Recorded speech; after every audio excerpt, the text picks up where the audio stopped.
Hi everyone, this is Ashley Olson, and this is a website for my nonprofit organization called Kittens Inspired by Kittens. It is a nonprofit that allows people to become sponsors for the kitties that are in the shelters around the country. My first section is just a forward slider that slides through 3 different pictures. I chose this so that it would capture people's attention when they first come to my website.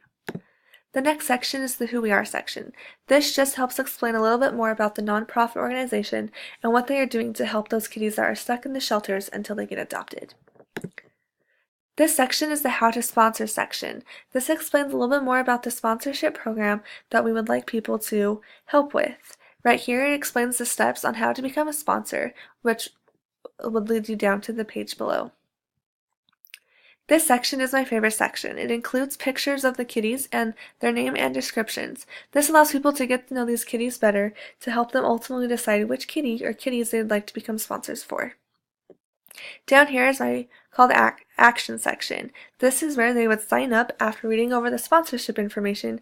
This would ultimately lead them to another page where they would be able to fill out the forms on how to become a sponsor. When it comes to my design aspects, I really wanted to keep it a simple design, so I decided to stick with more of a neutral and natural colors. I ended up doing this dark gray because a lot of my pictures included grays in them, so I wanted it to tie in with the pictures. I ended up with this blue because it was a very good contrasting color with the dark gray, and some of my pictures do include a little bit of blue, so I thought it was a good contrast with the pictures also. I also decided to do each section with a different color to help it not be so distracting, to help it all tie together. When it comes to what I learned the most, I learned pretty much everything, but the thing that I really learned the most was just the best way and the easiest way to help find the different places where we need to find the code, the right places to insert the code, and see how that code changes. It was really fun and frustrating to see what changes when you put different codes in, or if you don't put the right code in, or if you put something in that just changes everything. So that was really fun to learn, but it was also probably the most difficult part because you would make a change and then it would change a lot of different things, but I wasn't sure exactly what I did. So having to figure all of that out was very time consuming and difficult, but it was really rewarding afterwards seeing how I got to get that fixed.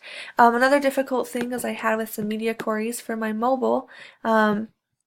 Up here, this picture ended up when I first started down here, so I had to learn how to do a media query to get it all the way up. I had a little trouble with that, but after getting some help and figuring it out, I was able to get it to work and add some other media queries to my mobile to help it work well and look like my website.